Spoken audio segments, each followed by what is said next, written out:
Hello student and welcome back to our channel.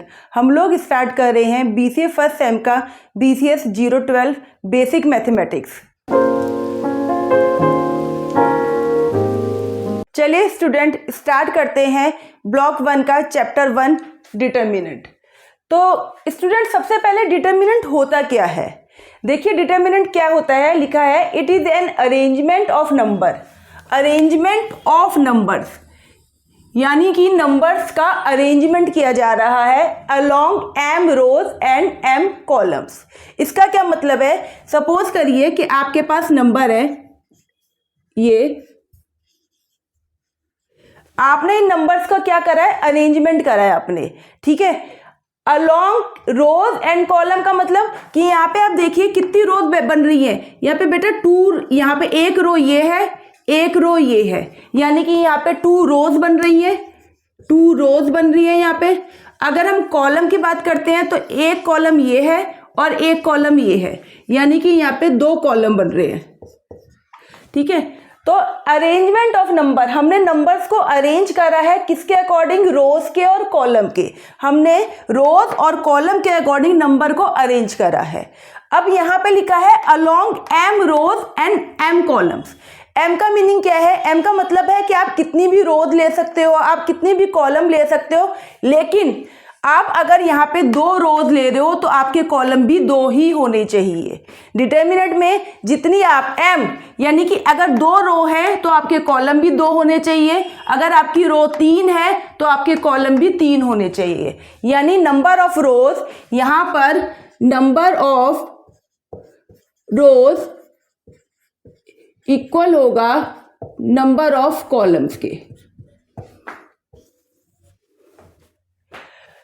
आगे लिखा है inside a bar bracket. Inside a bar bracket हमने ये number लिए थे बेटा 5 4 3 7। बार ब्रैकेट ये होता है बार ब्रैकेट। जब आपने इन नंबर्स को रो और कॉलम में अरेंज करा और इसको किसके अंदर लिखा है, बार ब्रैकेट। ये बार ब्रैकेट क्या होता है, ये आपने इन नंबर्स को इस ब्रैकेट के अंदर लिखा तो ये हमारा क्या बन गया, ये हमारा बन गया डिटर्मिनेंट, ठीक है। और it is denoted by D और ट्रायंगल, यानी आप इसे या तो D से भी डिनोट कर सकते हो या फिर आप इसे इस तरीके से भी डिनोट कर सकते हो। ये होता है हमारा डिटर्मिनेंट। तो स्टूडेंट आपको समझ में आ गया कि डिटर्मिनेंट क्या है। अब हम लोग बात करते हैं ऑर्डर की, कि ऑर्डर क्या होता है। अब आप यहाँ पे देखिए बेटा कि इस डिटर्मिनेंट में कितनी रोज है। मैंने आपको बताया कि एक रो है ये है और एक ये 2 रोज है, ठीक है। अगर मैं कॉलम की बात कर रही हूं तो कितने कॉलम है, एक कॉलम ये वाला है और एक कॉलम ये है। यानी कि ऑर्डर क्या है कि नंबर ऑफ रोज और नंबर ऑफ कॉलम्स। यानी अगर मैं इस डिटर्मिनेंट की बात करूं तो इसका ऑर्डर क्या है, कितनी रोज है इसमें 2 और कितने कॉलम है इसमें 2। तो इस डिटर्मिनेंट का ऑर्डर क्या हो गया, 2/2, ठीक है। तो ऑर्डर क्या होता है कि ऑर्डर बताता है कि उस डिटर्मिनेंट में कितनी रोज है और कितने कॉलम है। और ये मैं आपको पहले ही बता चुकी हूँ कि जितनी रोज होंगी सेम उतने ही आपके कॉलम होंगे। यानी अगर 2 रोज है तो 2 कॉलम होंगे, अगर आपकी 3 रोज हैं तो आपके कॉलम 3 होंगे। यानी ये ऑर्डर क्या हो गया 3/3 का। अगर 4 रोज हैं आपकी तो 4 ही कॉलम होंगे, यानी ऑर्डर क्या हो गया 4/4 का। चलिए बेटा अब इसको डिटर्मिनेंट को सॉल्व कैसे करते हैं हम लोग।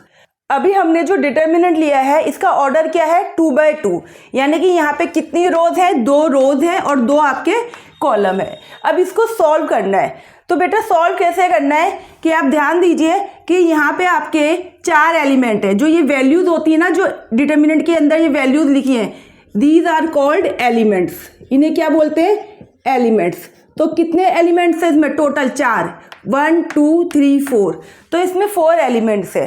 तो जब भी आपकी 2/2 की डिटर्मिनेंट होगा, यानी 2 रो और 2 कॉलम होंगे, तो हम लोग क्या करते हैं क्रॉस मल्टीप्लाई, ठीक है, यानी कि हम लोग क्या करेंगे, इसे सॉल्व करेंगे तो 5 × 7 माइनस 3 × 4, यानी कि हो गया आपका 35 माइनस 12, यानी आपका आंसर आ गया 2। यानी इस डिटर्मिनेंट को हमने सॉल्व करा तो आपका आंसर क्या आ रहा है 23।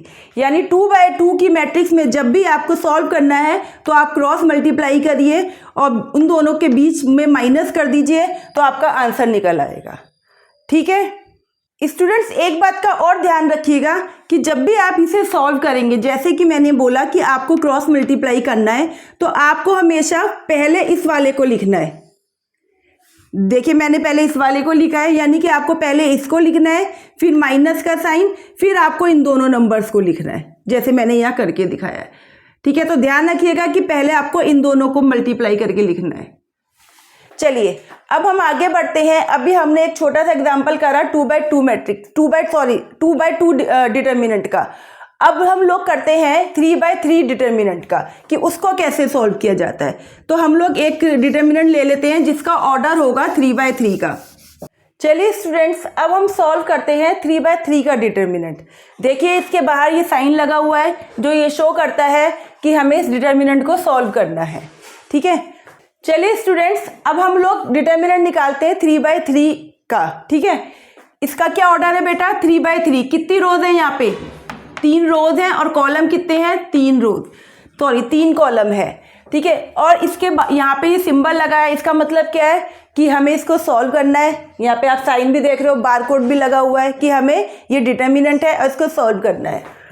तो अब ये आपका जो डिटर्मिनेंट है उसका ऑर्डर क्या है 3/3। ऑर्डर क्या दे रखा है 3/3, यानी कि 3 रोज और 3 आपके कॉलम हो गए इसके अंदर। अब इसको सॉल्व करते हैं। अब जैसे कि हमने 2/2 का जब डिटर्मिनेंट सॉल्व किया था तो उसमें क्या आता है, आपके पास टोटल 4 एलिमेंट्स है और आपने उनकी क्रॉस मल्टीप्लाई कर देती। लेकिन यहाँ पे अब कितने एलिमेंट है आपके पास 9 एलिमेंट्स है आपके पास। ठीक है, तो अब इसको कैसे सॉल्व करते हैं। तो अब आपको पता है कि ये आपकी फर्स्ट रो है, ये सेकंड रो है, ये थर्ड रो है, ये फर्स्ट कॉलम है, ये सेकंड कॉलम है और ये थर्ड कॉलम है। तो हम लोग फर्स्ट रो के अकॉर्डिंग करते हैं। आपको क्या करना है, सबसे पहले आप देखिए फर्स्ट रो में क्या एलिमेंट है। सबसे पहला एलिमेंट क्या है 5 है, 5 लिखा। अब 5 लिया तो ये रो और ये कॉलम इसको आप इग्नोर कर दीजिए। ठीक है, जिस जो एलिमेंट ले रहे हैं उसकी रो और उसके कॉलम को इग्नोर कर दीजिए। तो आपके पास क्या एलिमेंट बचे हैं, ये 4 एलिमेंट बचे हैं। इसको लिख लेते हैं यहाँ पे 3 1 2 2। ठीक है, अब जो फर्स्ट होता है वो हमेशा पॉजिटिव होता है, सेकंड हम लेते हैं नेगेटिव। ठीक है, ये फर्स्ट पॉजिटिव था, प्लस का साइन है यहाँ पे, कुछ नहीं लगा मतलब पॉजिटिव है। सेकंड हमने लिया नेगेटिव।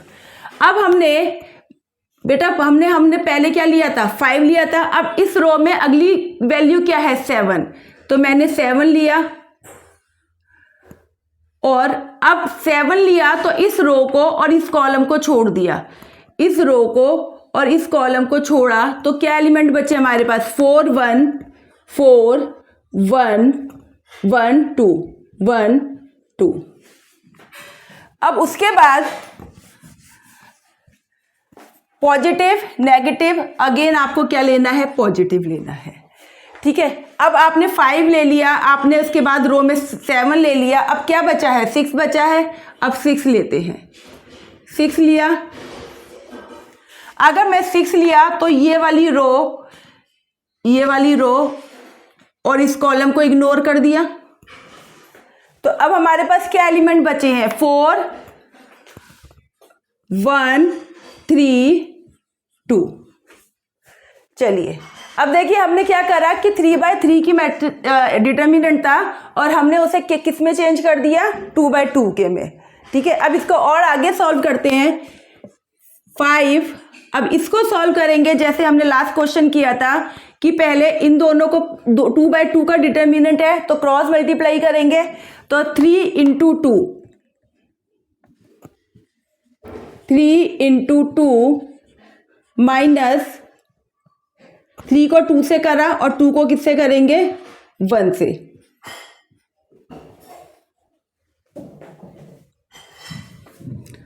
-7 4 × 2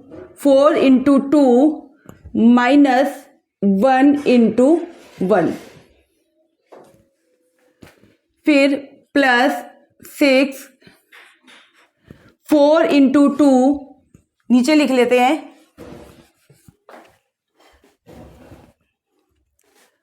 +6 4 × 2 क्रॉस मल्टीप्लाई करा 4 × 2 -3 × 1।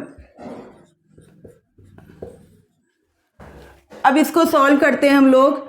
5 3 × 2 = 6 2 1 = 2 -4 2 = 8 1 1 = 1 +6 4 2 = 8 और 3 1 = 3।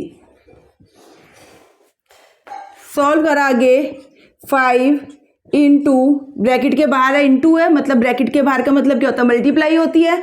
तो 5 × 6 में से 2 गए 4 -7 × 8 में से 1 गया 7 +6 × 8 में से 3 गया 5। सॉल्व करा इसे। 5 4 = 20 7 7 = 49 6 5 = 30। 20 और प्लस के 30 हो गए आपके 50 -49। तो सॉल्व करने पे आपका आंसर क्या आया 1। तो इसको सॉल्व करा हमने तो इसका आंसर क्या निकल कर आया 1। तो स्टूडेंट ये तरीका था 3/3 के डिटर्मिनेंट को सॉल्व करने का, यानी वो डिटर्मिनेंट जिसका ऑर्डर 3/3 है, जिसमें 3 रो और 3 कॉलम है, उसको हम इस तरीके से सॉल्व करते हैं। चलिए स्टूडेंट एक बार फिर से देख लेते हैं कि हमने इसको कैसे सॉल्व करा है। मैंने आपको बताया कि हम फर्स्ट रो को लेके चल रहे हैं। तो मैंने फर्स्ट रो का सबसे फर्स्ट एलिमेंट क्या था 5 था, मैंने 5 लिखा। और जिस रो में आप जो एलिमेंट ले रहे हैं उस रो को और उस कॉलम को इग्नोर कर दीजिए। तो मैंने जब 5 लिया तो इस रो को और इस कॉलम को इग्नोर करा तो आपके एलिमेंट बचे थे 3 1 2 और 2, मैंने ये लिख लिए। फिर उसके बाद मैंने -7 लिया। अब 7 मैंने किसका लिया माइनस का। ये बात जरूर ध्यान रखना कि फर्स्ट हमेशा प्लस का होता है, फिर माइनस का होता है, फिर प्लस का होता है, फिर माइनस का होता है। ये इसी ऑर्डर में चलते हैं, ठीक है। कभी भी इसे आप ऐसा ना करिए कि आगे माइनस कर लीजिए पीछे प्लस, ऐसा नहीं होता। हमेशा फर्स्ट वाला प्लस का होगा, फिर माइनस, फिर प्लस, फिर माइनस, इसी ऑर्डर में ये चलते हैं। तो हमने फिर 7 लिया, माइनस लगाया, 7 लिया तो इस रो को और इस कॉलम को छोड़ दिया, सॉरी इस रो को और इस कॉलम को छोड़ा जिसमें 7 था। तो हमारे पास बचे एलिमेंट 4 1 1 2, मैंने वो लिख लिए। फिर प्लस का लिया, माइनस का लिया, फिर मैंने प्लस का लिया। अब की बार मैंने रो की थर्ड वैल्यू उठाई, 6 उठाया। तो अब 6 को लेने के बाद 6 जिस रो में और जिस कॉलम में है उसको अब मैंने इग्नोर कर दिया। तो एलिमेंट बचे मेरे 4 3 1 2, मैंने यहाँ पे वो लिख लिए। अब मैंने इनको सॉल्व करा है 5। अब ये 2/2 के ऑर्डर में हो गया है। तो अब इसमें मैंने क्रॉस मल्टीप्लाई कर लिया। 3 को मैंने 2 से मल्टीप्लाई करा और 2 को मैंने 1 से करा। -7 यहाँ पे भी मैंने क्रॉस मल्टीप्लाई करा, 4 को 2 से करा, 4 को 2 से करा और 1 को 1 से करा। +6 लिया मैंने, 4 को 2 से मल्टीप्लाई करा और 3 को 1 से करा।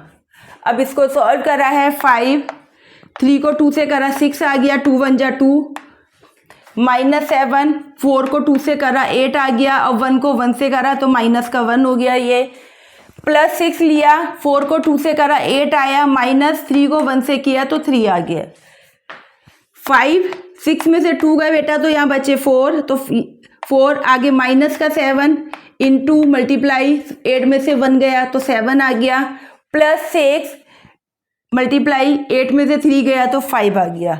5 की 4 से मल्टीप्लाई करी तो 20 आया, माइनस 7 की 7 से करी तो 49 आया, प्लस 6 की 5 से करी तो 30 आया। अब मैंने प्लस प्लस वालों को एक साथ कर लिया, 30 और 20 कितने हो गए, 50 हो गए, माइनस का 49, तो 50 में से 49 गया तो आपका आंसर आ गया 1। तो स्टूडेंट 3/3 ऑर्डर की डिटर्मिनेंट को हम इस तरीके से सॉल्व करते हैं। आज की क्लास में बस इतना ही, और बाकी का हम पढ़ेंगे नेक्स्ट क्लास में। हमारी वीडियो को लाइक करें, शेयर करें एंड सब्सक्राइब जरूर करें। Thank you for watching.